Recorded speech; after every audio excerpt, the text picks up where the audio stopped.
If you are watching this, we are on the better package, and the better package I identified as a price range that is between $1,900 and $2,100. So let's just call it $2,000. Big disclaimer here. This reflects single host pricing, meaning it's just me. I don't have a co-host and I don't have a multi-camera setup. So if this is out of your range and you want about $1,000 less in your range, go ahead and just hit us back up and we will get you the price for the good list and you will be just fine there. But this is how we are going to break this down.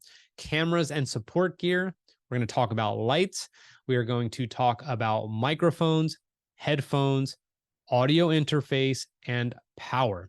So we're going to start with cameras and support gear. Now, again, I know I mentioned it in the introduction, but we are not a tech company and this is not a tech channel or anything along those means. There's plenty of people on there who could walk you through the ins and outs and the settings of all these cameras. We are just telling you what you can get if you want to level up. We're going to start with the Sony ZV-E10. Again, all this stuff can be found on Amazon. This is going to run you about $852, and it includes a lens. The lens is a 16 to 50 millimeter, which gives you the ability to focus in pretty good, and it also allows you to get kind of wide. It goes down to what's called a 3.5 f-stop. If you hear the word f-stop, the lower that number is, which usually the most you could find, it goes down to 1.2. That means the crisper, the sharper, and the most blurriness of the background it could give you, which I'm purposely don't have a lot of things behind me and I'm doing dark on purpose just to kind of streamline this. But it comes with a lens, the kit lens, and that is absolutely, there's nothing wrong with that lens whatsoever, especially with the right lighting. Second thing we would need is a power adapter for the Sony. We do not believe in just using the batteries provided. We want AC power. We want it to go off electricity. So just like this camera I have in front of me, we plug a dummy battery into it. And this power adapter goes and plugs into an outlet or a surge protector, and you have unlimited power. Now, one of the biggest advantages of the Sony ZV-E10 is it is just absolutely incredible image right out of the box. So one of the distinct advantages of the Sony ZV-E10 is that it does not have a short recording limit. I've had to replace some of my Canons before because they had 30-minute or 29-minute recording limits, meaning if it was recording, I had to stop the camera midway through an interview just to make sure that we didn't end up going to a point where the camera stopped by itself and I didn't know it. So fantastic camera, flip screen, highly recommended, absolutely underpriced in my opinion. So there you go. Now the benefit of that is also it allows you to change the lens out. That included lens you could change at any time. So you could stick with that. This is the better package. Okay. So we're not recommending another lens, although you can get one. We are just going to keep it where it is. Now, if you don't want Sony for whatever reason, you could go to Canon. There is an EOS R50. The body only for that is $724. So it's underpriced compared to the Sony ZV-E10. But two things, it does not come with a lens and it has a 1 hour recording limit. I love Canon. Some people love Sony. If you are one of those people that needs to have one versus the other, that's why I'm kind of telling you this option. So the Canon EOS R50, I have nothing else to say except I have all EOS, everything for Canons, and it's never let me down. The lens I would recommend is the 50 millimeter lens, which is $180, and that goes down to a 1.8 f-stop. It's significantly lower than the 3.5 of the Sony I mentioned above. All that means, again, is that you're going to come across crisper depending on the background. You could have a blurrier background. It's just going to look absolutely sharp. So we're looking at about $924 for the body and the lens versus the $852 of the Sony ZV-E10 that comes with the body and the lens as well, but different f-stop. You would need an AC power adapter for the Canon as well. That's going to run you about $26. Again, same principle. You don't want to be worried about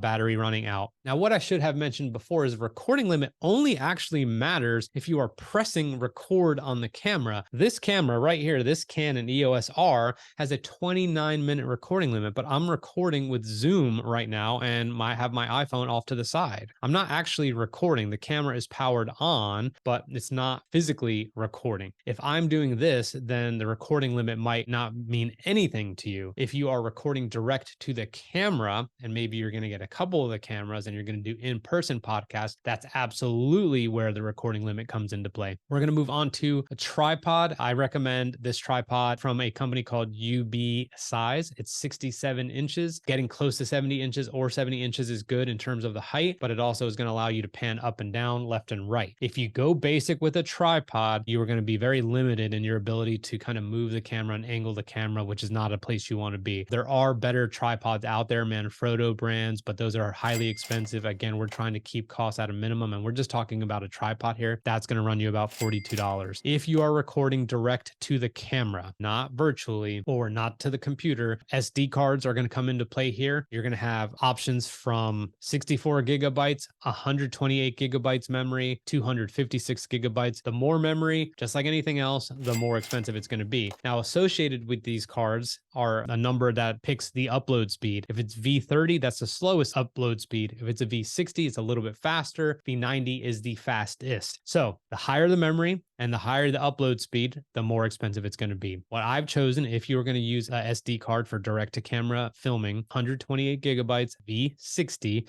which is basically middle of the road memory, middle of the road upload speed, which is a great place to be, $64 for that. Now, some of these cameras are not going to just connect directly to computer, Canon specifically. So if you want to connect a Canon to your computer to film, you're going to need what's called a Camlink, or at least what we're recommending. It's a company called Elgato Camlink. It's going to just simply require you to have an HDMI connection from the camera to this Camlink that plugs into your computer, and then away you go. That is it. It's just one extra little connection. That is going to run you on Amazon about $106. Again, that is not needed for Sony, not needed for Sony. Now we get into lights. Now, I've been using these lights for quite some time, and they are from GVM RGB LED Video Light. Now, this is a package. GVM stands for Great Video Makers. These are LED lights that can be battery powered, AC powered, and I'm actually using one right now. They have different colors, and it's all controllable via Bluetooth as well. It comes with stands. It comes in a nice kind of carrying package. Having two lights is definitely better than having just one light. I've never had an issue with these before. The lights, for example, and this is not a lighting course by any stretch of the imagination. I mean, you're going to need a key light, something to light you up from either corner, 45 degrees in front of you. It's good maybe if you needed a color background against plain wall or plain paper. You could have a light that uses as a hair light, which is behind you, up and points down on your hair to kind of create a better outline of you. And these are going to work fantastic. They're just very versatile, easy to get around, and they're better than that light that you just clip onto your computer and just kind of faking the funk. These are going to come in handy. Again, two lights, that is going to be $229. Definitely one of the better purchases I've ever made, and that's why we recommend it to clients as well. Now, the microphone we are going to use, and we're moving into microphones now, is going to be the Shure MV7, which has the capability to be connected via XLR, just like this. The reason you would have an XLR cable is an XLR cable is made for just better professional sounding audio, and this can plug into an audio interface, which we'll talk about that in a second, but the microphone actually connects to something other than your computer, and it is going to just sound absolutely incredible. Now, the benefit of the Shure MV7, Shure is absolutely top of the line brand when it comes to microphones, is that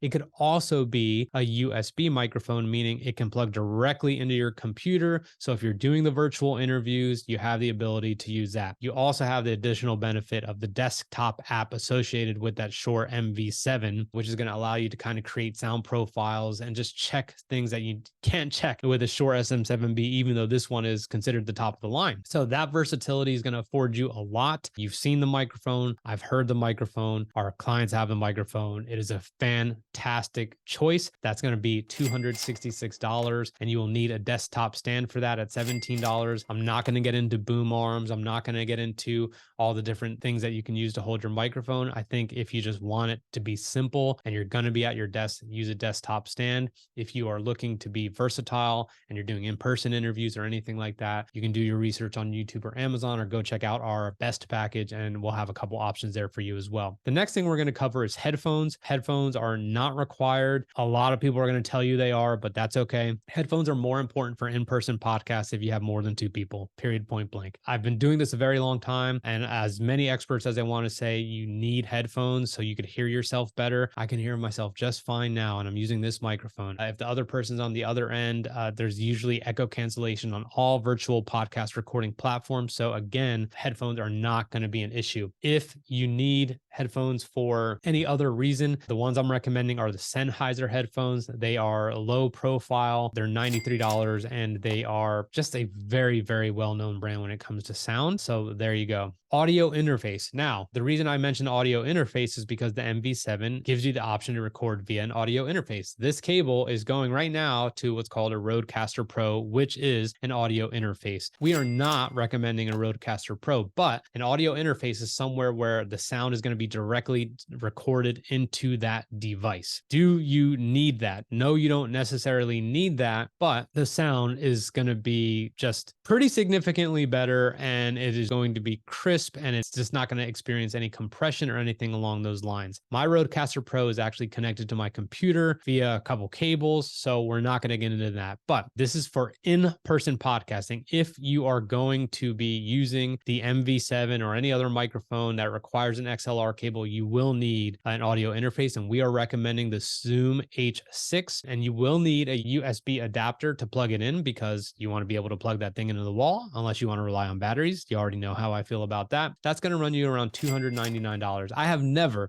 ever had an issue with the Zoom H6 or any of the Zoom products. It sounds so fantastic. And I could tell you from experience, as my wife and I have a podcast here locally in Wilmington, North Carolina. We are on the go. We're interviewing multiple people. It has 4 ports. It has 4 volumes. Our guy puts his headphones on, listens, we do our sound checks, and it always comes out so fantastic. So if you are doing in-person podcasts, you absolutely are going to need that. And I already mentioned the XLR cable multiple times. That's going to run you $24. And then lastly, you will need an SD card for the audio interface. If you want that device to capture the sound, it needs to go somewhere. So you will need an SD card for that. You don't need anything significant because sound does not usually create big files. So we have a 64 gigabyte Extreme SD card. That's $17. Again, if you are doing virtual, it's going to record straight to your computer. You are not going to need to worry about that. Last but not least, we'll talk about power. I have a surge protector that is an 8 outlet surge protector with 2 USB ports. That's only $19. So if you have multiple things you're going to be need to plugging in, your camera you need to plug in, if you need the audio interface you need to plug in, if you need to plug in the lights, it's just better to have it all in one place. Whether you're stationary or you're going to be on the go, that is going to be a huge benefit. Plus you have the additional benefit of just the USB ports as well. Now, if you want a USB hub because you were going to opt to do things via USB, so if you wanted to do the Sony camera, and you wanted to use the USB to your computer, and you also wanted to use the microphone, the Shure MV7 to your computer, but you only have a couple ports, a USB hub is going to help you. We have a couple here recommended that are between $11, $20, and $30. The $30 one is a USB Type-C. That is obviously for that certain USB connection. That's not the normal one, essentially the Apple one, the smaller connection. Cable ties are $26. I highly recommend Cable Management. Even when I think I have my cables completely organized and color coded and everything, it's still a pain, but it's better than not having anything where you might be unplugging something, or if you're trying to move your setup and you unplug the wrong thing, it's just going to cause a nightmare. So I will wrap up there. That is going to be your better package. You have multiple options on the camera. I have a good light recommendation. You're going to stick with the Shure mic for sure. Some of these things are optional, which include the headphones and the audio interface. We are going to stop there, and thank you so much. If you have questions for us, DM me if you'd like at richcardona_ on